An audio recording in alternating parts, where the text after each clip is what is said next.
স্বাগত। আপনারা দেখছেন নিউজরুম সংলাপ। আপনাদের সঙ্গে আছি আমি ফখরুল ইসলাম। প্রথমে জানাবো গত ২৪ ঘন্টায় দেশ ও দেশের বাইরে ঘটে যাওয়া খবরাখবরের শিরোনাম। স্বাস্থ্য খাতের অনিয়ম ও খতিয়ে দেখতে গঠিত হচ্ছে টাস্ক ফোর্স। ব্যবস্থা নেওয়া হচ্ছে অধিদপ্তরের হাসপাতাল শাখার পরিচালকের বিরুদ্ধে। দেশে বন্যা পরিস্থিতি এখনও অবনতির দিকে। ঈদের পর দেশে করোনা সংক্রমণ আরও বাড়ার শঙ্কা জনস্বাস্থ্যবিদদের। ঊর্ধ্বমুখী সংক্রমণে গত ২৪ ঘন্টায় দেশে করোনা আক্রান্ত শনাক্ত ২৭৪৪ জন। এই নিয়ে মোট আক্রান্ত ছাড়িয়েছে ২,১৩,০০০। মোট সুস্থ সংখ্যা এখন পর্যন্ত ১,১৭,০০০-এর বেশি। সারা বিশ্বে করোনা আক্রান্ত ছাড়িয়েছে ১.৫ কোটি, মৃত্যু ছাড়িয়েছে ৬,২২,০০০। এইসব খবরাখবর নিয়ে আমাদের আলোচনায় যুক্ত হয়েছেন আমাদের সঙ্গে অতিথিরা। আমরা শুরুতেই তাদের সঙ্গে পরিচয় করে দিতে চাই। আমাদের সঙ্গে যুক্ত হয়েছেন কুদ্দুস আফরাদ সভাপতি, ঢাকা সাংবাদিক ইউনিয়ন। আমাদের সঙ্গে যুক্ত আছেন মহিউদ্দিন খান মোহন, রাজনীতি বিশ্লেষক, এবং আমাদের সঙ্গে কানাডা থেকে যুক্ত আছেন শওকত আলী সাগর, সম্পাদক নতুন দেশ কানাডা, এবং আমাদের সঙ্গে যুক্ত আছেন অধ্যাপক ঢাকা বিশ্ববিদ্যালয়ের নুরুল ইসলাম নাজেম এবং দুর্যোগ ব্যবস্থাপনা বিশেষজ্ঞ। আপনাদের চারজনকেই স্বাগত জানাচ্ছি। প্রিয় দর্শক, আপনারা থাকবেন আমাদের সঙ্গে পুরো আলোচনায়। আমরা সরাসরি আলোচনায় চলে যাব। আমরা গত ২৪ ঘন্টায় ঘটে যাওয়া যেসব খবরাখবরগুলো রয়েছে সারা বিশ্ব এবং বাংলাদেশের, এইসব খবরাখবরের যেসব শিরোনামগুলো রয়েছে এবং গুরুত্বের তালিকা উঠে এসেছে, সেসব খবরাখবর নিয়ে আমরা আলোচনা করি। আমাদের সঙ্গে চারজন অতিথি রয়েছেন। আমরা শুরুতেই চলে যেতে চাই সরাসরি আলোচনায়। কুদ্দুস আফরাদ, আপনাকে দিয়ে শুরু করি। স্বাস্থ্য খাতের অনিয়ম খতিয়ে দেখতে টাস্ক ফোর্স গঠিত হয়েছে। স্বাস্থ্যমন্ত্রী বলেছেন ব্যবস্থা নেওয়া হচ্ছে। হাসপাতাল শাখার যিনি দায়িত্বে রয়েছেন পরিচালক, তার বিরুদ্ধে ব্যবস্থা নেওয়া হচ্ছে, তাকে সরিয়ে দেওয়ার সম্ভাবনা রয়েছে। এই তৎপরতার ধারা আসলে চলমান থাকুক, এটা সবারই প্রত্যাশা। কিন্তু আমাদের দেশের যে সংস্কৃতি, আমরা দেখি যে অনেক সময় মাঝপথে গিয়ে থেমে যায়। আপনার মতামত দিয়ে শুরু করতে চাই। উদ্যোগটা ভালো, সেজন্য সরকারকে আমরা ধন্যবাদ দিতে পারি। কিন্তু আপনি যেটা শেষ করলেন, মাঝপথে থেমে যায়, সে আশঙ্কাটা আমাদেরও আছে। আমরা অনেক কিছুতে খুব সাঁড়াশি অভিযান শুরু করি, শুধু এই সরকার না, সব সরকারের সময় মাঝে মধ্যে যখন কোনো কোনো বিষয় খুবই ক্ষত হয়ে যায়, খুবই আলোচিত হয়, খুবই সমালোচিত হয়, এটা টক অফ দ্য কান্ট্রি, টক বলতে আরো বলা যায় বেশি, দেশ বিদেশে ছড়িয়ে পড়ে, সেসব ব্যাপারে অ্যাকশনে যায়। ক্যাসিনোর বিরুদ্ধে যদি অ্যাকশনের কথা বলি, তাহলে আমরা কি দেখলাম?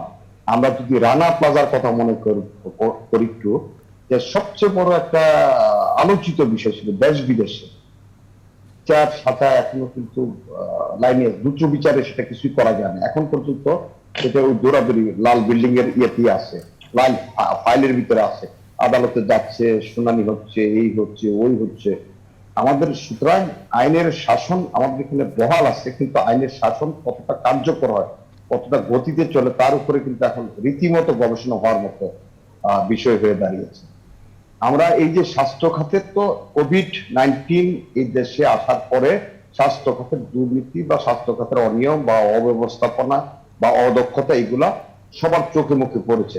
কিন্তু তার আগেই স্বাস্থ্য খাতের বিভিন্ন ঘটনা বড় বড় সংবাদ শিরোনাম হয়ে খবর এসছে, টেলিভিশন আসছে, যেগুলো নিয়ে আলোচনা সমালোচনা হয়েছে।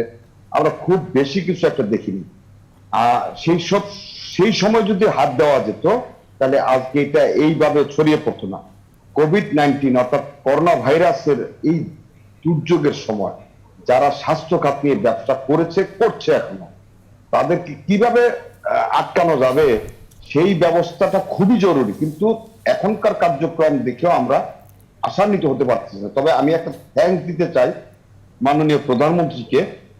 উনি সব সময় সোচ্চার থাকেন, সক্রিয় থাকেন। যাদেরকে যে দায়িত্বটা দেওয়া হয়, দুর্ভাগ্য হচ্ছে যাকে যেই দায়িত্বটা দেওয়া হয় সেইখানে একটা বড় গাফিলতি হয়।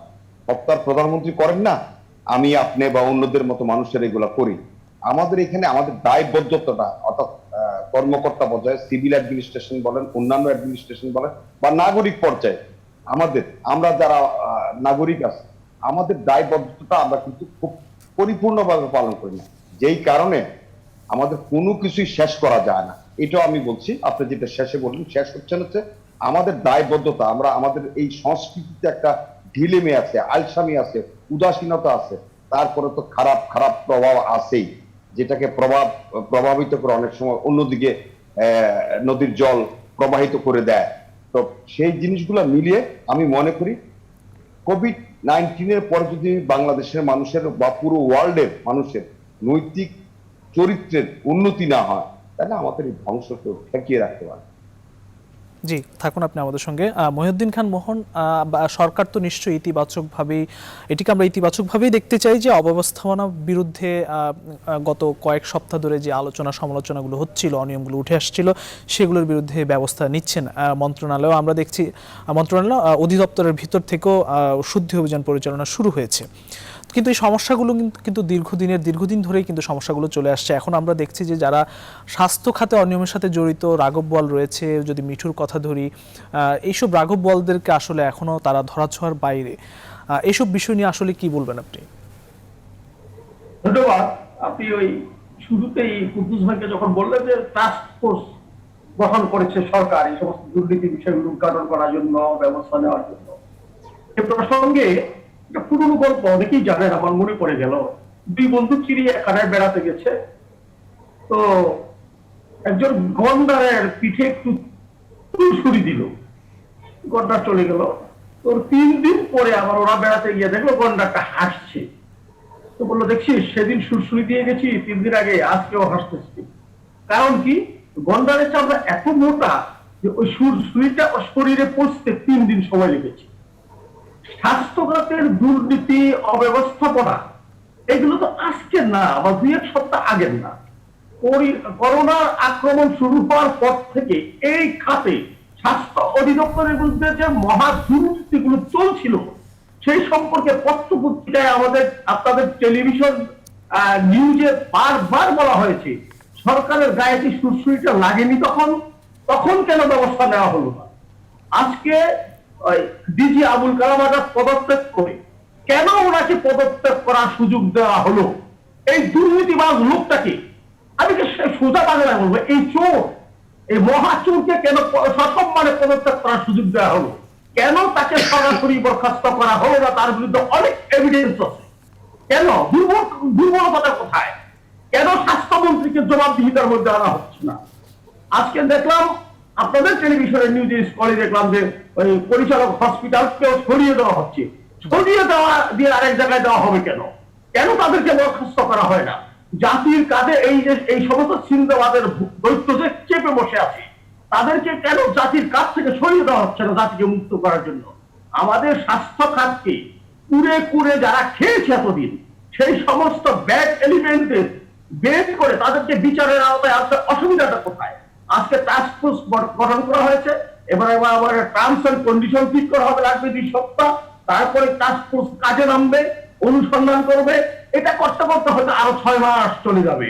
আমরা তো এই আমলাতান্ত্রিক জটিলতা দেখে আসছি শুরু থেকেই, আজকে না, শুধু শুরু থেকেই। একটা কমিটি গঠন করে, সেই কমিটি কি করে সেইটা অনুসন্ধান করার জন্য আরেকটা অনুসন্ধান কমিটি গঠন করার প্রয়োজন দেখা দেয় অনেক সময়। শুধু এটা না, আমার কথা তো সরাসরি অ্যাকশনে যাবেন। আপনার শরীরে ফোড়া হয়েছে, আপনি ওই ফোড়া নিয়ে গবেষণা করবেন না ওটা অপারেশন করবেন সাথে সাথে? আপনি যদি অপারেশন করেন তাহলে আপনি মুক্তি পাবেন তাড়াতাড়ি। আর যদি অপারেশন না করে আজকে মলম লাগাবেন, কালকে আবার একটু অন্য কিছু ওষুধ খাবেন, এভাবে ফোড়াটা একসময় ক্যান্সারের রূপ নিবে। আজকে আমাদের স্বাস্থ্য খাতে যে ইয়েগুলো চলছে, অব্যবস্থা অনিয়মগুলো চলছে, তা তো এখন ক্যান্সারের রূপ দিতে চলেছে। আমরা কেন কেন এই ক্যান্সার হতে দিলাম? এই প্রশ্নটা আপনি আগে আসেন। কেন তাদের বিরুদ্ধে ব্যবস্থা নেওয়া হচ্ছে না? এই কুদ্দুস ভাই বলেছেন মাননীয় প্রধানমন্ত্রী, হ্যাঁ, মাননীয় প্রধানমন্ত্রী চেষ্টার কোনো কসুর করেন নাই। তিনি এই দেশটাকে একটা লাইনে আনার জন্য চেষ্টা করছেন, দুর্নীতির বিরুদ্ধে উনি আকস্মিক ভূমিকা রাখছেন, কিন্তু উনি তুলতে পারছেন না। মনে হচ্ছে যেন মনে হচ্ছে একটা মহাসড়ক করে মাননীয় প্রধানমন্ত্রী একা হেঁটে যাচ্ছেন, তার কাছে সহযোগিতা করার মতো কেউ নেই। তার মন্ত্রীরা ঠিক মতো কাজ করে না, তার মেশিনারি ঠিক মতো কাজ করে না, তাদেরকে রেখে তো কোনো লাভ নেই। আপনার স্বাস্থ্যমন্ত্রী কি পারফরমেন্স দেখিয়েছেন যে তাকে একেবারে গণেশের মতো বসিয়ে রাখতে হবে পূজা মণ্ডপে? কেন? দরকারটা কি? যদি উনি কাজ করতে না পারে তাকে বাদ দেন। আমরা কি দেখি, এই যে বাস চলাচল করে, ট্রাক চলাচল করে, যেই টায়ারটা ঠিক মতো কাজ না করে ফুটু হয়ে যায়, ওটাকে সাথে বাদ দিয়ে দেওয়া হয়। কেন বাদ দেওয়া হচ্ছে না? আপনার জানেন বিভিন্ন সময়ে বিভিন্ন জায়গায় জাহাজ যদি ডুবে যায়, ক্যাপ্টেনের পাওয়ার আছে ওই মালবাহী জাহাজটাকে 2-4টা কন্টেইনার সমুদ্রে ফেলে দেওয়ার। তাহলে মাননীয় প্রধানমন্ত্রী যে বিশাল জাহাজ নিয়ে এগিয়ে যাচ্ছেন, তিনি কেন পারছেন না ওই জাহাজ থেকে 2-4টা কন্টেইনার, এবং স্বাস্থ্যমন্ত্রীর মতো 2-4টা কন্টেইনার ফেলে দিতে সমুদ্রে? তাহলে তো ওনার জাহাজটা রক্ষা পায়, এদেশের মানুষ রক্ষা পায়। সুতরাং এই টাস্ক ফোর্স শুধু গঠন করলে হবে না, তাকে কার্যকর করতে হবে। এবং কার্যকর করার জন্য ওই একজন মানুষই আছেন যার কাছে আমরা আপিল করতে পারি, তিনি মাননীয় প্রধানমন্ত্রী। আমরা আশা করবো তিনি এই টাস্ক ফোর্সকে আসলেই একটা মিনিংফুল কিছু করার জন্য কঠোর নির্দেশ দেবেন, এবং যারা দায়িত্ব পালন না করবে তাদেরকে অবিলম্বে সরিয়ে দিবেন। অন্তত জাতিকে বাঁচাতে হবে, এই মহামারী থেকে জাতিকে বাঁচাতেই হবে যেভাবেই হোক। অন্তত এদের বিরুদ্ধে ব্যবস্থা গ্রহণ করা তো জরুরি বলে আমি মনে করি। জি, আপনার কাছে আবারও ফিরবো। শওকত আলী সাগর, আসলে এই বিষয়গুলো আপনারও জানা, আপনি যদিও কানাডাতে রয়েছেন, দীর্ঘদিন ধরে আপনি সাংবাদিকতা করছেন, কিন্তু এই যে দুর্নীতি অনিয়ম মাননীয় প্রধানমন্ত্রী চেষ্টা করছেন, এদের বিরুদ্ধে ব্যবস্থা নেওয়ার চেষ্টা করছেন, অভিযান পরিচালনা করছেন, কিন্তু সেগুলো আবার মাঝপথে গিয়ে থেমে যায়, এমন সংস্কৃতিও কিন্তু রয়েছে। তাহলে কি আমরা এইসব অনিয়ম দুর্নীতির শেকড় কি থেকে যাবে কিনা, আপনার কাছে আসলে কি মনে হয়? আপনি যে কথাটা বললেন যে এই অনিয়ম দুর্নীতি আজকে নতুন না, দীর্ঘদিনের, এবং দীর্ঘদিনের অনিয়ম দুর্নীতির বিরুদ্ধে লড়াই করতে করতে সরকারকে চলতে হচ্ছে, আমাদেরকে চলতে হচ্ছে। স্বাস্থ্য খাতের কথা যদি বলেন যে স্বাস্থ্য সচিবের পরিবর্তন হয়েছে কিন্তু বেশ কিছুদিন হয়, এটি নতুন না। স্বাস্থ্য মহাপরিচালক পদত্যাগ না, আমি সচিবের কথা বলছি যে স্বাস্থ্য সচিবের পরিবর্তন হয়েছে বেশ কিছুদিন আগে। ঠিক একই সময়ে কিন্তু অধিদপ্তরে পরিবর্তনের আলোচনাটা হয়েছিল, কিন্তু ওই সময়ে কেবলমাত্র স্বাস্থ্য সচিবের পরিবর্তন হয়েছে এবং কেন্দ্রীয় ঔষধাগারে একজন নতুন পরিচালকের নিয়োগ দেওয়া হয়েছে। অধিদপ্তর পর্যন্ত কিন্তু তখন আসা যায় নাই। কেন আসা যায় নাই? ওই জায়গা পর্যন্ত আমরা আপনার বাকি দুজনে, কুদ্দুস ভাই, মোহন ভাই দুজনে বললেন যে প্রধানমন্ত্রী চেষ্টা করেছেন, এবং আমরা জানি, কিন্তু আপনাদের পত্রিকায় নিউজ হয়েছে, আমরা জানি যে কেন্দ্রীয় ঔষধাগারে যাকে নিয়োগ দেওয়া হয়েছিল তিনি কিন্তু প্রথমটা সেখানে যোগ দিতে পারেননি, এবং তার যোগদান নিশ্চিত করার জন্য সর্বোচ্চ পর্যায় থেকে হস্তক্ষেপ করতে হয়েছে। এ থেকে কিন্তু বোঝা যায় যে স্বাস্থ্য খাতের অবস্থাটা কি, যে সরকারি নির্দেশে একটা পরিবর্তন হলো, একজনকে নিয়োগ দেওয়া হলো, তিনি সেখানে যোগ দিতে পারছেন না। এমন একটি অবস্থা যেখানে তৈরি করা আছে, সেই জায়গায় হুট করে পরিবর্তন আনাটা একটু কঠিন, সরকারের জন্য একটু কঠিন হয়ে পড়ে। বা আমরা এটুকু আনন্দিত যে স্বাস্থ্য সচিবের পরিবর্তনের পর, কেন্দ্রীয় ঔষধাগারের পরিবর্তনের পর ওই সময় যে সিদ্ধান্তটি হয়েছিল সেটি বিলম্বে হলো বাস্তবায়িত হয়েছে।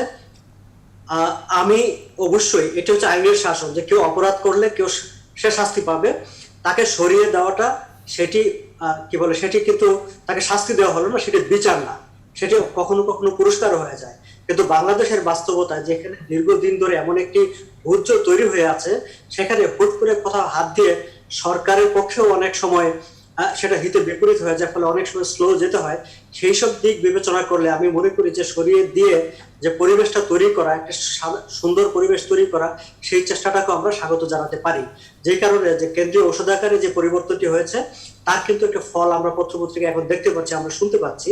এবং স্বাস্থ্য অধিদপ্তরের পরিচালককে সরিয়ে দেওয়ার পর আমি দুদিন আগে বলছিলাম যে এখানে আরো অন্তত দুইজনের ব্যাপারে নানা রকম অভাব অভিযোগ আছে।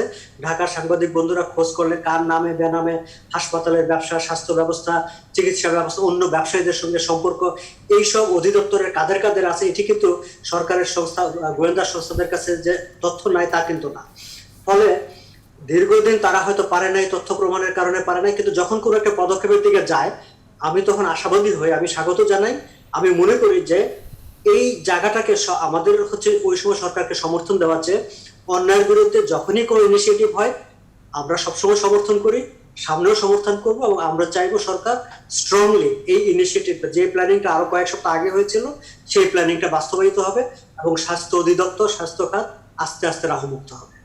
জি, আপনার কাছে আবারও ফিরবো। নিশ্চয়ই স্বাস্থ্য খাত রাহুমুক্ত হোক, এটা সকলের প্রত্যাশা, এবং এই শুদ্ধি অভিযান অব্যাহত থাকুক। বাংলাদেশের স্বাস্থ্য খাতের যে ব্যবস্থাপনা সেটি আরও উন্নত নিশ্চয়ই হবে। আমরা আমাদের সঙ্গে যুক্ত আছেন অধ্যাপক ডক্টর নুরুল ইসলাম নাজেম।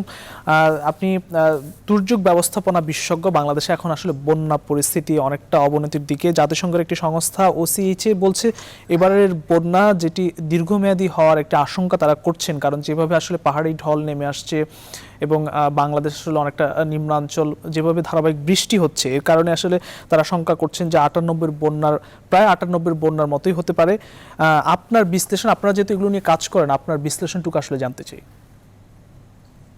ধন্যবাদ নিউজ 24 আমাকে আমন্ত্রণ জানানোর জন্য, আপনাদেরকে ধন্যবাদ জানাচ্ছি। আজকের যে বন্যা নিয়ে যে কথাটা বললেন, এটার সাথে আবার স্বাস্থ্যেরও সম্পর্ক আছে। জি, তো মূল বিষয় যেটা যে বন্যা আসলে বাংলাদেশের আবহমান কালের একটা সমস্যা, এটা একদম প্রাচীন কাল থেকে চলে আসছে। বাংলাদেশের তৈরিটাই বন্যা নিয়ে, কিন্তু বন্যার সাথে কতগুলো সমস্যা খুবই গুরুত্বপূর্ণ ভাবে দেখা যায়। একটা হলো যে বন্যার স্থায়িত্বের কথা বলেছেন। 98 সনের বন্যা 63 দিন স্থায়ী হয়েছিল এবং 88 সনের বন্যা 23 দিন স্থায়ী হয়েছিল। কিন্তু 98 সনের বন্যা স্থায়িত্বের কারণে ক্ষতির পরিমাণ বেশি হয়েছিল। ইন্টেন্সিটি বন্যাটা 98 সনের বন্যা 88 সনের বন্যার স্থায়িত্ব কম ছিল, কিন্তু ইন্টেন্সিটি বেশি ছিল। তো স্থায়িত্বটা একটা বড় ব্যাপার, যে কতদিন লিঙ্গার করে। এই যে বন্যা লিঙ্গার করাটা অনেক কিছুর উপর নির্ভর করে। একটা হলো যে বৃষ্টিপাতের কন্টিনিউয়েশন, এটা একটা বড় ব্যাপার। আর দ্বিতীয় আরেকটা ব্যাপার হলো যে সমুদ্র পৃষ্ঠের উচ্চতা যদি বাড়ে, যেমন এটাকে আমরা বলি ড্যামিং এফেক্ট, অমাবস্যা পূর্ণিমার সময়ে তখন পানি খুব দ্রুত পাস হতে পারে না, বন্যার স্থায়িত্ব বেড়ে যায়। এখন জলবায়ু পরিবর্তনের কারণে যে বৃষ্টিপাতের পরিমাণ বেড়েছে, আগে যে বৃষ্টিপাত হতো 3 ঘন্টায় যে বৃষ্টিপাত হতো, এখন 1 ঘন্টায় তার চেয়ে বেশি বৃষ্টিপাত হয়ে যায়। এই ধরনের যে বিশাল এলাকায় আমাদের বাংলাদেশের 15 গুণ বড় হলো আমাদের এরিয়া যেখান থেকে এই বৃষ্টিপাত হয় এবং সেই পানিটা বাংলাদেশের মধ্যে প্রবাহিত হয়।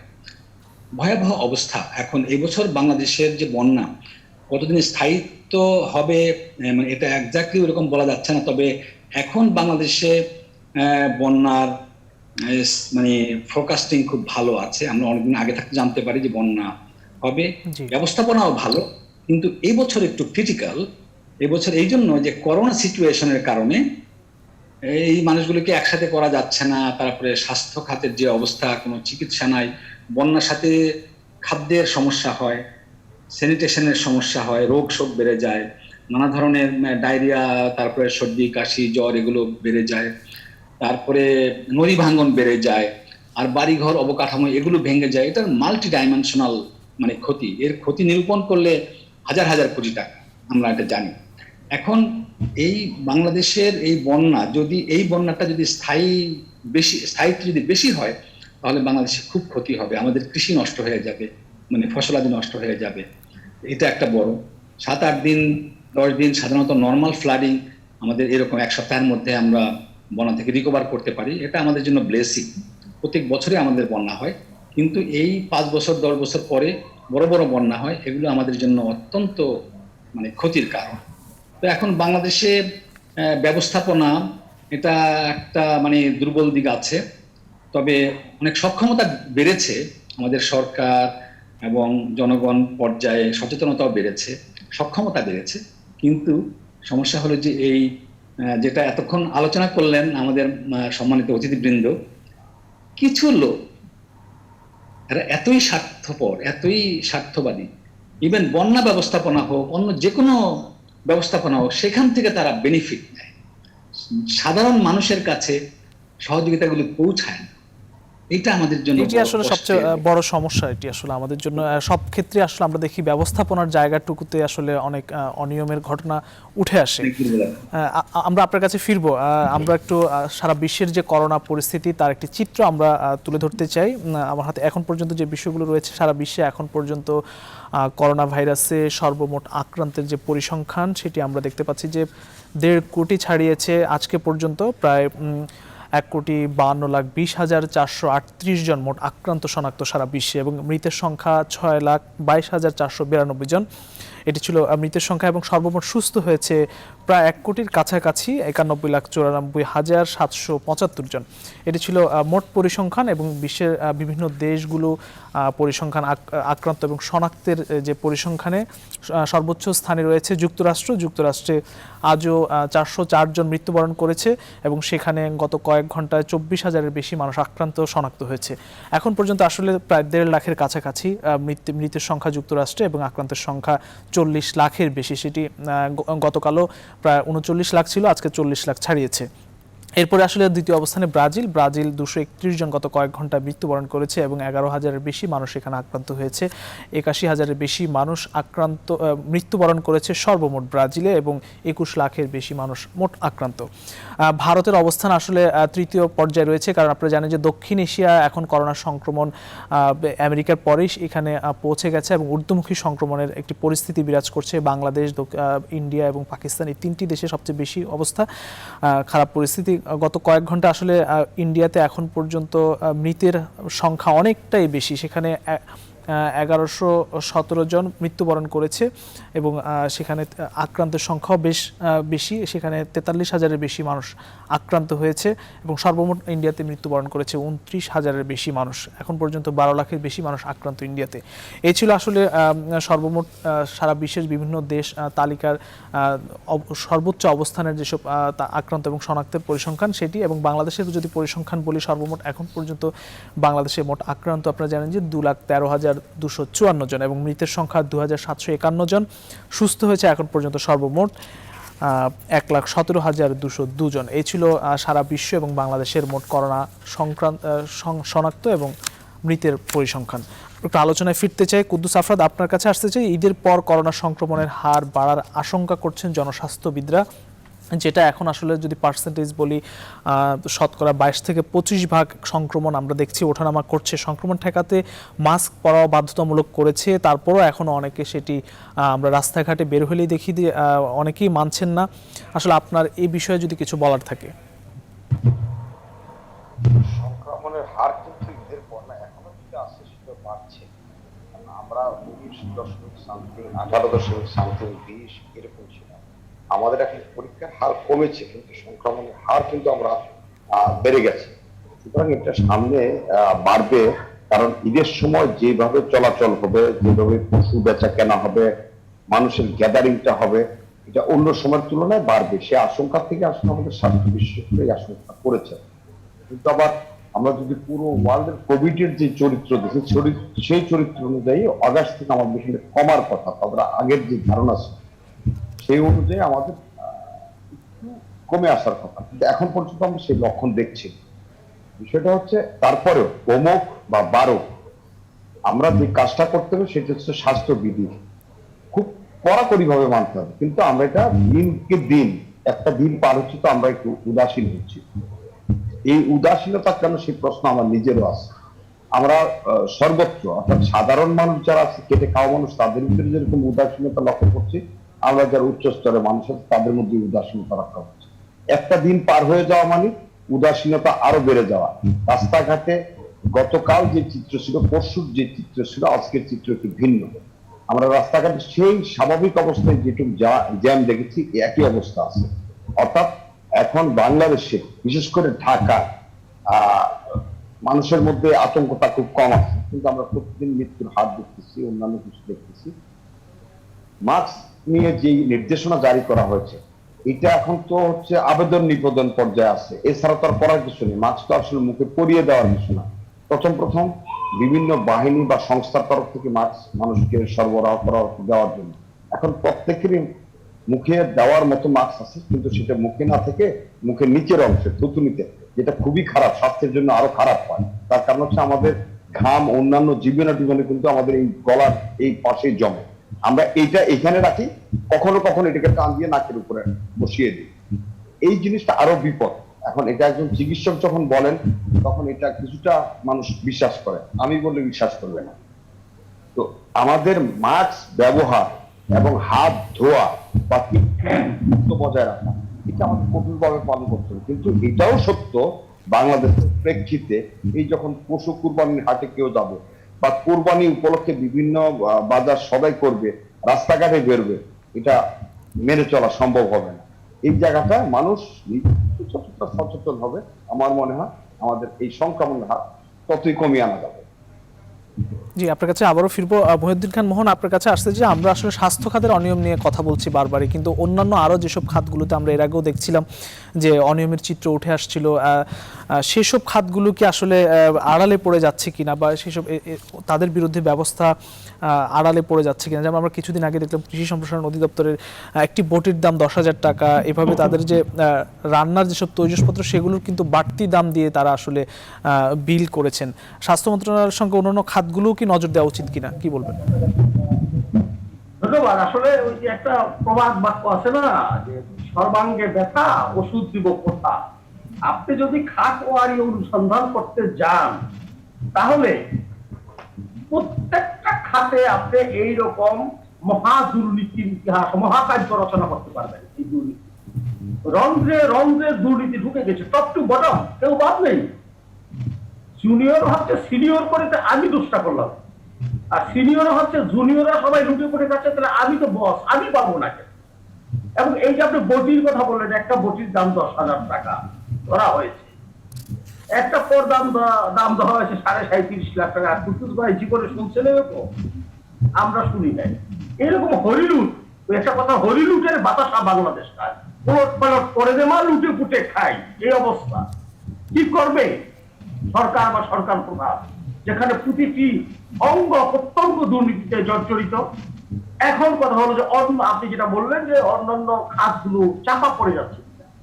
আপনার শরীরে অনেকগুলো রোগ থাকতে পারে, আপনার ডায়াবেটিস থাকতে পারে, আপনার অ্যাজমার টেন্ডেন্সি থাকতে পারে, আপনার জ্বর থাকতে পারে, কিন্তু দেখা গেল আপনি একটা বড় রোগ আক্রান্ত, তখন প্রয়োজন হয়ে যায় বড় রোগটাকে আগে সামাল দেওয়া। ওটা থেকে যদি আপনাকে কিউর করা যায়, ধীরে ধীরে আপনি অন্য রোগগুলাকেও আপনার চিকিৎসা দিতে পারবেন। এখন স্বাস্থ্য খাতটা হয়ে গেছে খুব ইমার্জেন্সি, কারণ এই খাতের যে অসুখটা এসেছে, আমাদের রোগটা এসেছে আমাদের দেশে, যেটা প্রাণঘাতী এবং মানুষকে মেরে ফেলছে একেবারে, সেটাকে সামাল দেওয়া হলো জরুরি। এই জন্য এই খাতটা প্রায়োরিটি পেয়েছে, সবার উপরে উঠে। একটি দৃষ্টান্তমূলক, মহিউদ্দিন খান মোহন, দৃষ্টান্তমূলক একটি খাত অন্তত দৃষ্টান্তমূলক ব্যবস্থা নেওয়া তো জরুরি নিশ্চয়ই। অবশ্যই, এবং সেটা এখন স্বাস্থ্য খাত দিয়েই করতে হবে। আপনার হাতের সামনে যেটা আছে সেটা দিয়েই তো করবেন। আপনার হাতের কাছে যে দুষ্ট ছেলেটা আছে, দুষ্টুমি করছে, আপনার আরেকটা ছেলে দুষ্টুমি করছে, হাতের কাছে যে যাকে পেয়েছেন তাকে আপনি প্রথম শাস্তি দেবেন, পরে যেটা মাঠে দৌড়াদৌড়ি করছে ওটাকে ধরে এনে আপনি পরে শাস্তি দেবেন। প্রথমেই এই স্বাস্থ্য খাতের যে মিসক্রিয়েন্ট গুলো রয়েছে, এই দুষ্কৃতকারী গুলো রয়েছে এই স্বাস্থ্য খাতের বিভিন্ন জায়গায়, তাদেরকে ধরে আপনি দৃষ্টান্তমূলক শাস্তি ব্যবস্থা যদি করতে পারেন, তাহলে অন্যরা সোজা হয়ে যাবে, অবশ্যই সোজা হবে। আমি তো আরো একটা টেলিভিশনের টক শোতে বলেছিলাম যে এই সমস্ত দুর্নীতিবাজদের ধরে ক্যামেরা ট্রায়াল করে সরাসরি ফায়ারিং স্পটে দিয়ে দাও। 2-4টা বেশি লাগবে না, 2-4-5 টাকা ফায়ারিং স্পটে দিয়ে দেন, দেখবেন মানুষের জীবনের মায়া হইল সবচেয়ে বেশি, তখন আর টাকা পয়সার মায়া থাকে না, স্ত্রী পুত্র কন্যার মায়াও থাকে না, যে স্ত্রীর জন্য, পুত্রের জন্য, কন্যার জন্য সম্পদের পাহাড় করবো, আমি দুর্নীতি করছি। যদি দেখে যে 5 জনকে ফায়ারিং স্পটে দিয়ে দিয়েছে সরকার, ওই ফায়ারিং স্পটের দাম শুনে সবাই বলবে টাকা পয়সা রাস্তায় পাওয়া যাবে। 111-এর সময় দেখেন নাই টাকার বস্তা রাস্তায়, পোর্শে গাড়ি, হ্যামার গাড়ি রাস্তায় পড়ে আছে, কোনো মালিক নাই। ঠিক সেরকম অবস্থা হবে যদি সরকার কঠোর পদক্ষেপ দিতে পারে। এই সমস্ত দুর্নীতিবাজদের টাকা তখন আর এনুরূপনরা বাড়িতে 26 কোটি টাকা রাখবে না, রাস্তায় ফেলে দিয়ে যাবে ড্রেনের কাছে, যে আমার এই টাকা আমার না। এটা যদি কঠোর ব্যবস্থা করা যায়, কঠোর ব্যবস্থা যদি আপনি না করতে পারেন, আপনি কঠোর হতে না পারেন, তাহলে আপনার সন্তান তো আপনি প্রপারলি মানুষ করতে পারবেন না। আর সরকারের বিভিন্ন খাত তো অনেক দূরের ব্যাপার। সুতরাং সরকারকে কঠোর হতে হবে, দরকার হলে অটোক্রেটিক মানে অ্যাটিটিউড নিয়ে গভর্নমেন্টকে আগাতে হবে, একেবারে একনায়কতন্ত্র বা স্বৈরতান্ত্রিক অ্যাটিটিউড দিয়ে সরকারকে আগাতে হবে অন্তত দুর্নীতির বিষয়ে। এটাতে আমি যেমন সমর্থন করব, আমি আপনাকে পরিষ্কার করে বলে নিই, আমি কখনো আওয়ামী লীগ করি নাই বা আওয়ামী লীগের রাজনীতি করি নাই, কিন্তু আওয়ামী লীগের এই সরকার যদি দুর্নীতির বিরুদ্ধে স্বৈরতান্ত্রিক কোনো ব্যবস্থা নেয়, এই সমস্ত দুর্নীতিবাদের বিরুদ্ধে, আমি হয়তো সে প্রথম ব্যক্তি হবো তাদেরকে সরাসরি সমর্থন জানাবো। কারণ এই দুর্নীতির অবসান হওয়া দরকার। 30 লাখ লোক জীবন দিয়ে এই দেশটাকে স্বাধীন করছে দুর্নীতিবাদের লুটে খাওয়ার জন্য নয়। 2 লক্ষ মা-বোন ইজ্জত দিয়েছে এই সমস্ত দুর্নীতিবাদের সম্পদের পাহাড় করার জন্য নয়। এই 4টা দুর্নীতিবাদের জন্য একটা রাজনৈতিক সরকারের বদনাম হয়ে যায়, তুষের তরে পড়ে। কেন রাজনৈতিক সরকার তুষের তরে পড়বে? আজকে জনসাধারণ রাজনীতির নাম শুনে শিক্ষায় কেন? এই আমলারা কতিপয় আমলা, সব আমলা না, কতিপয় আমলারা এইগুলোকে করে আর দুষ্টা চাপে রাজনৈতিক সরকারের ঘাড়ে। অনেকদিন আগে একটা সিনেমা দেখেছিলাম, সিনেমাটার নাম ছিল বোধহয় আম্মাজান। মান্না, নায়ক মান্না এক দুর্নীতিবাদকে বলছিল, এক সচিবকে বলতেছে, কর্মকর্তা আমাকে, যে বাংলাদেশে একটা বড় গাধা আছে, সেই গাধাটার পিঠে সবকিছু চাপাইয়া তোমরা সাধু সাধো, সেই গাধাটার নাম রাজনীতি। এই সমস্ত এই যে আবুল কালাম আজাদ, আমিনুল হাসান, এই সমস্ত দুর্নীতিবাদ আমরা দুর্নীতি করে আর তার ডাইরেক্ট গিয়ে পড়ে মন্ত্রীদের উপর, প্রধানমন্ত্রীর উপর, রাজনৈতিক সরকারের উপর। তাহলে যারা রাজনৈতিক সরকার গঠন করেন তাদের কি সচেতন হওয়া উচিত না? এদের লাগাম টেনে ধরার বিষয়টা কি তাদের দলে থাকা উচিত না? তাদের কি ইচ্ছা করে না যে তারা একদম ফ্রেশ এন্ড ক্লিন অবস্থায় রাজনীতি করবেন, দেশ চালাবেন, সরকার গঠন করবেন? কেন পারেন না তারা? দুর্বলতার কোথায়? আমি দুর্বলতা করতে চাই।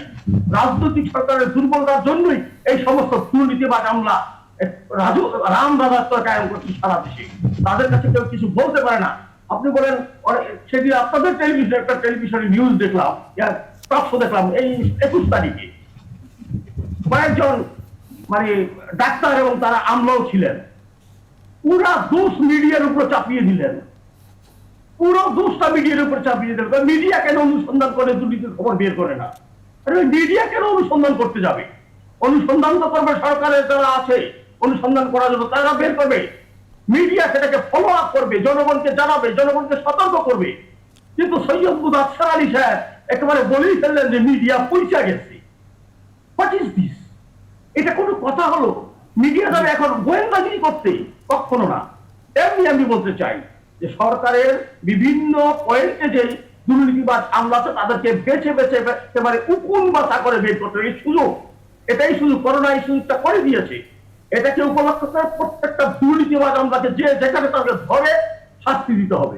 কঠোর শাস্তি যদি আপনি এনশিওর করতে না পারেন তাহলে কিন্তু ভবিষ্যৎ একেবারে সোজা বাংলায় বলতে, গ্রাম বাংলায় বলতে ভবিষ্যৎ ঝড় ছাড়া কিচ্ছু দেখতে পাবেন না। জি, আমরা ফিরবো আপনার কাছে।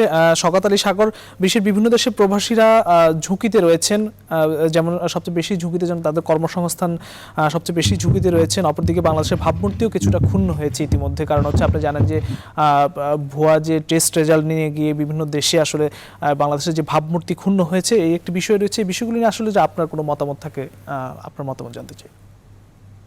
টেস্ট রেজাল্টের বিষয়ে আমি এর আগেও আপনাদের এক আলোচনায় বলেছিলাম যে করোনা সার্টিফিকেটের ধারণাটা আমার আর কোথাও পশ্চিমা কোনো দেশে আছে বলে আমার মনে হয় না।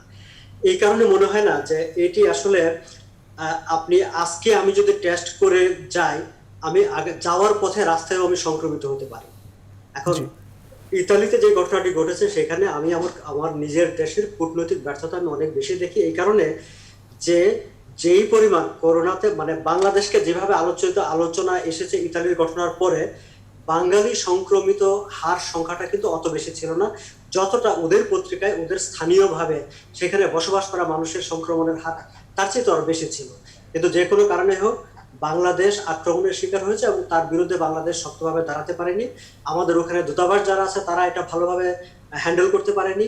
বাংলাদেশের মানুষের মধ্যে যে কোনো কারণেই হোক, ইতালি প্রবাসীরা ঢাকায় এসে একটা সিন ক্রিয়েট করেছিল সেটির কারণে হোক, বা অনেকের মনে একটা ধারণা আছে যে প্রবাসীরা বাংলাদেশে করোনা নিয়ে এসেছে সেই কারণেই হোক, তারাও এটিকে খুব বেশি করে প্রবাসী বাংলাদেশিদেরকে দোষারোপ করার চেষ্টা করেছে, যার কারণে বাংলাদেশ প্রতিবাদ বাংলাদেশ থেকেও হয়নি।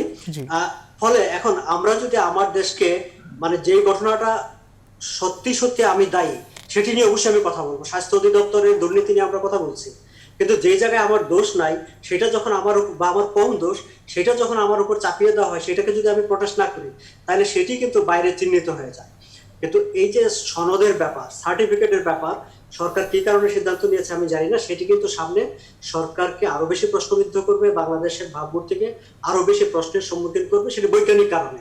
কারণ আপনি আজকে টেস্ট দিয়ে যে সার্টিফিকেটটি নিয়ে গেলেন, আপনি ফ্লাই করে আস্তে আস্তে 72 ঘন্টার মধ্যে আপনি কিন্তু সংক্রমিত হতে পারেন। আপনি নিউ ইয়র্কে এসে নেমে তখন আপনার পজিটিভ হতে পারে, তাহলে কি দাঁড়াবে যে আমি যে সার্টিফিকেটটি এনেছিলাম সেটি ফলস? আর বাংলাদেশে যেহেতু ব্যাপারটা এমন দাঁড়িয়ে যায় যে কোনো কিছু নিয়ম হলে যে সার্টিফিকেটের ব্যবস্থা হচ্ছে 10টা সংগঠন দাঁড়িয়ে যাবে সার্টিফিকেট দেবো, বা আমরা এই যে আপনি দুর্নীতির কথা বলছিলেন, এতক্ষণ ধরে দুর্নীতি নিয়ে কথা হচ্ছিল, এই জায়গাগুলিতেও কিন্তু আমরা দুর্নীতি অতীতে আমরা গত কয়েক মাসের করোনা ভাইরাসের সময়কার জায়গাটা যদি দেখি, যে সার্টিফিকেট টেস্ট নানা জায়গায় আমরা দুর্নীতিটাকে কিন্তু থামাতে পারিনি, এবং থামাতে না পারাটা কিন্তু একটি জায়গা হচ্ছে যে আমার মানে আমি যদি রাষ্ট্র বলি, রাষ্ট্র হিসাবে আমার শক্ত অবস্থান, সরকার হিসাবে আমার অবস্থানটা কোথায়। আমি যদি কেবল শুধু আমলাদেরকে দোষ দেই, কেবল সাংবাদিকদের দোষ দেই, কেবল জনগণকে দোষ দেই, দোষ দেওয়া যাবে, কিন্তু আমি ভাই বলছিলেন যে আমার কাছে যে ছেলেটি আছে আমি সেই ছেলেটিকে শাসন করব। হ্যাঁ, আমি সেই ছেলেটিকে শাসন করতে পারি, কিন্তু আমার বাকি ছেলেরা যদি জানে যে সংসারের বাবা অত্যন্ত শক্ত মানুষ, কঠিন মানুষ, কোনো অন্যায় তিনি সহ্য করেন না, তাহলে কিন্তু বাকি ছেলেরা একটু ভয় পাবে। কিন্তু বাকি ছেলেরা যদি জানে যে যাকে কাছে পাইছে তারই আমার বাবা মারবে, আমি দূরে আছি আমাকে মারবে না, একটু করে ভুলে যান, তাহলে কিন্তু বাকি ছেলেরা এই যে কাছের ছেলেকে আমি মারলাম তা থেকে কিন্তু তার শিক্ষা হবে না। ফলে বাবা হিসাবে আমার অবস্থানটা কত শক্ত, আমার অবস্থানটা কতটা নৈতিক, আমি আসলে কি চাই সেইটা যদি আমি ডেমনস্ট্রেট না করতে পারি, সেটা যদি আমি দেখাতে না পারি, তাহলে আমরা আসলে টক শো করে বক্তৃতা করে আমরা দুর্নীতির বিরুদ্ধে আমাদের যে অন্তর্জালা সেটা আমরা আসলে প্রশমন করতে পারবো, কিন্তু কাজের কাজ হবে না। কারণ আপনি দুর্নীতি দমন কমিশন, অডিট, যে সরকারের যে অডিট বিভাগটি আছে, এবং রাজস্ব বোর্ড, তিনটি সংস্থা যদি কোনো রাষ্ট্রের শক্তিশালী হয়, সৎ হয়, সঠিকভাবে কাজ করে, সেই রাষ্ট্রে আসলে দুর্নীতি হতে পারে। তিনটি সংস্থাকে আপনি কাজ করতে দেন, এম্পাওয়ার করেন, তারা কাজ করুক, দেখবেন যে দুর্নীতি অনেকাংশে কমে গেছে। আর ওই মেসেজটা থাকতে হবে যে আমি যে বাবা সংসারের যিনি, তিনি আমার সব ছেলেদের ক্ষেত্রে কারো যে কাছে দূরে আমি বুঝি না, সবার প্রতি আমার সমান দৃষ্টিভঙ্গি, আমি নীতিবান বাবা, আমি বিন্দু মাত্র অন্যায়কে সহ্য করি না। এই বার্তাটা না দেওয়া গেলে শুধু কথা বলে কিন্তু আসলে দুর্নীতি থেকে আমরা বেরিয়ে আসতে পারবো। জি জি, আপনার কাছে ফিরবো। ডক্টর নুরুল ইসলাম নাজিম, আপনি যেহেতু দুর্যোগ ব্যবস্থাপনা বিশেষজ্ঞ, আপনার কাছে আসলে আমাদের এই যে বন্যা পরিস্থিতি, এটি অবনতির দিকে অনেকটা বেশি, এটি নিয়ে আসলে আপনার কাছে প্রশ্ন রাখতে চাই যে আপনি এর আগেও বলছিলেন যে খাদ্য সংকট হতে পারে, ফসলি খাত এরই মধ্যে তলিয়ে গেছে, লাখ লাখ মানুষ পানিবন্দী, মাত্র 60,000 মানুষকে আশ্রয় কেন্দ্রে নেওয়া সম্ভব হয়েছে, খাদ্য সংকট এরই মধ্যেই দেখা দিয়েছে, সরকারও ব্যবস্থা নিচ্ছে।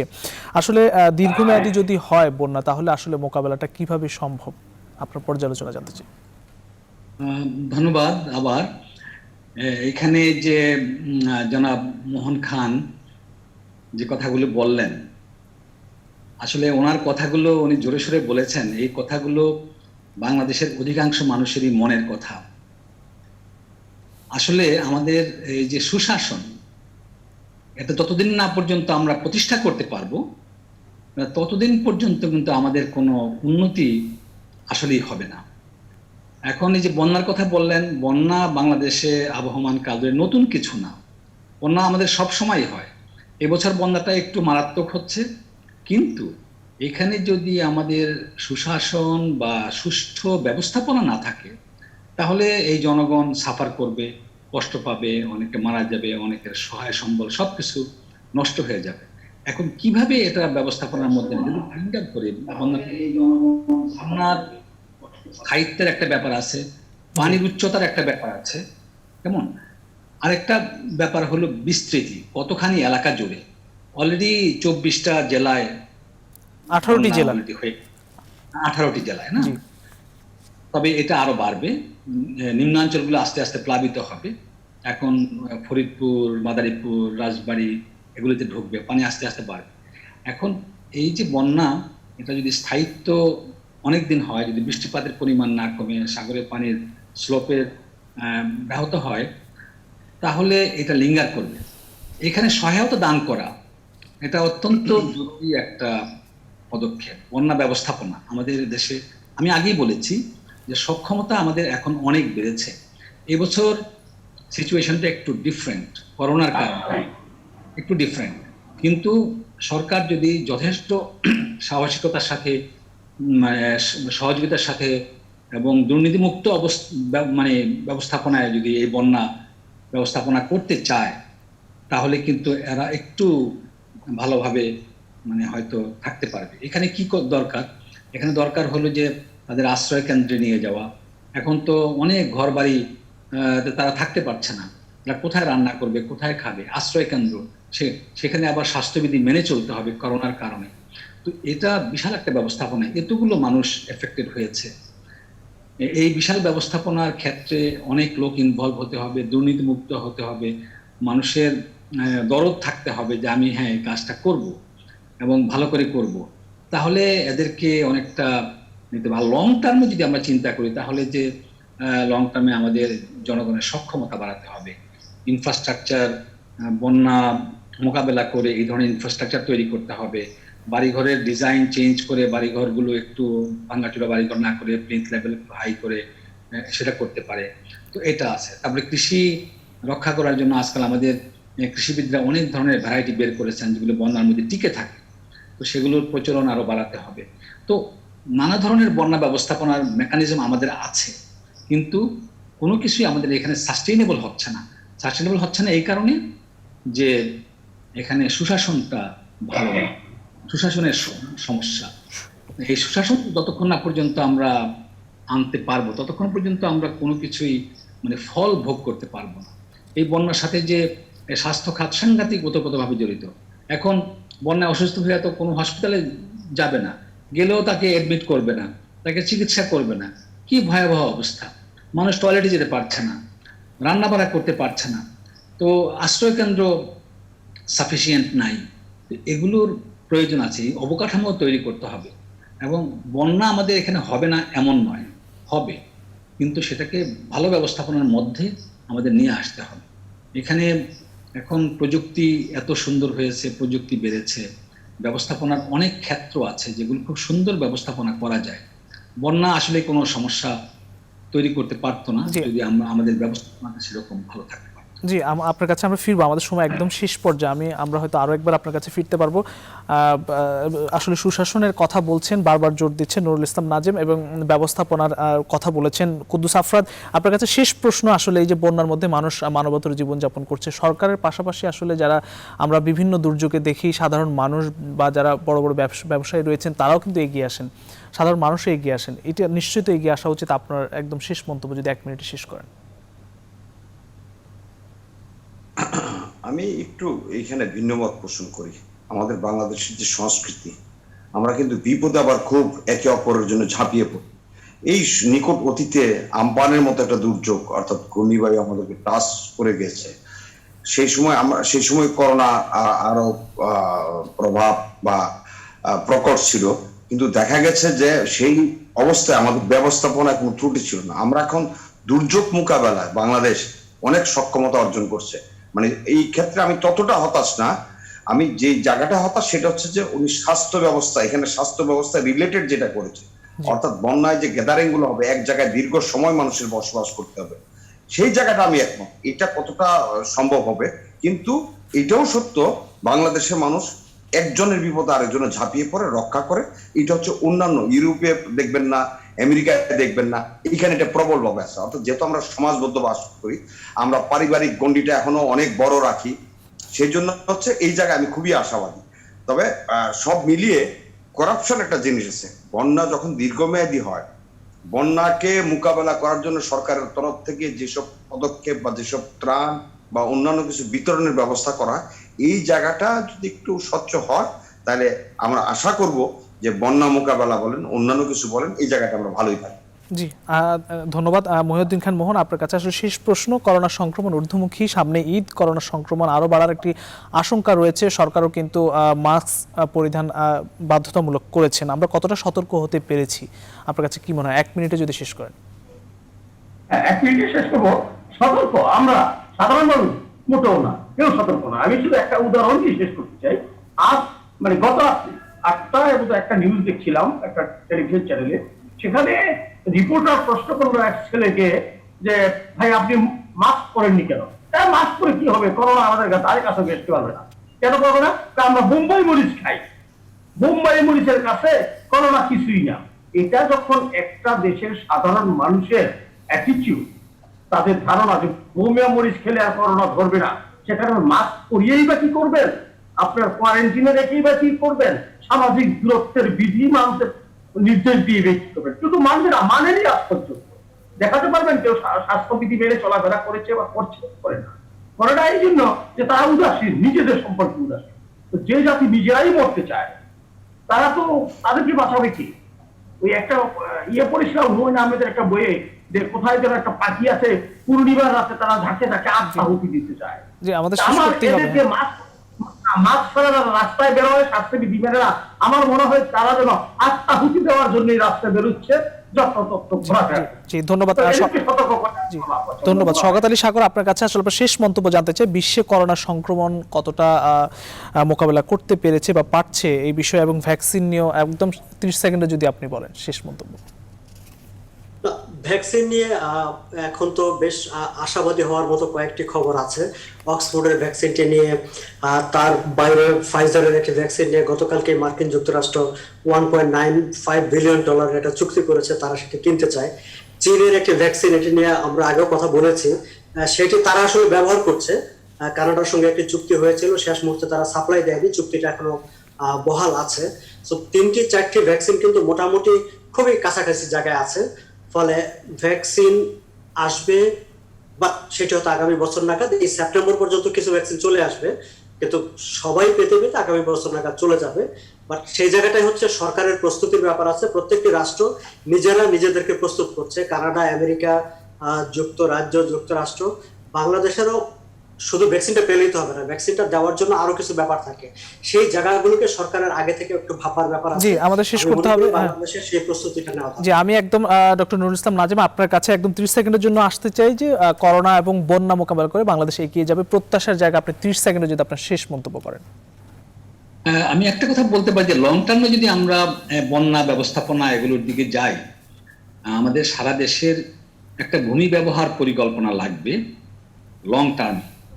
এটার দিকে আমাদের যেতে হবে। যেমন আমাদের বন্যাপ্রবণ এলাকা যেগুলো, সেখানে আমরা এই ভূমি ব্যবহার ব্যবস্থাপনার মাধ্যমে আমরা সেটেলমেন্টসগুলোকে এমনভাবে তৈরি করতে পারি যে সেগুলো বন্যার উপরে থাকবে। জি এখন তো মানুষ যেখানে সেখানে ঘর বাড়ি করছে, যেখানে সেখানে আমাদের শেষ করতে হবে। আগের তুলনায় বাড়িঘর, কৃষি জমিতে বাড়িঘর করে ফেলতেছে, সেগুলো তো বন্যায় ডুবে যাচ্ছে। কিন্তু সেখানে যদি কোড থাকে, শহরে বাড়িঘর করতে হলে একটা কোড মানতে হয়, তো সেই কোড মেনে যদি বাড়িঘরগুলো তৈরি করা হয়, ইভেন গ্রামেও, যে নিশ্চয়ই এই নিয়মগুলো মানবে এবং সরকার আরো উদ্যোগ নিয়ে এগিয়ে আসবেন। আমাদের শেষ করতেই হবে। কুদ্দুস আফরাদ এবং আমাদের সঙ্গে যুক্ত হয়েছিলেন মহিউদ্দিন খান মোহন এবং কানাডা থেকে শওকত আলী সাগর, নুরুল ইসলাম নাজিম, আপনাদের চারজনকে অসংখ্য ধন্যবাদ। প্রিয় দর্শক, করোনা সংক্রমণ মোকাবেলা এখন থেকে বাধ্যতামূলক করতে হবে, মাস্ক মানতে হবে, সামাজিক দূরত্ব, আপনার সতর্কতায় ঝুঁকিমুক্ত হবে বাংলাদেশ। আজ এ পর্যন্তই, একই সময় আগামীকাল আবারও দেখা হবে। ততক্ষণ পর্যন্ত ভালো থাকবেন, সুস্থ থাকবেন, শুভরাত্রি।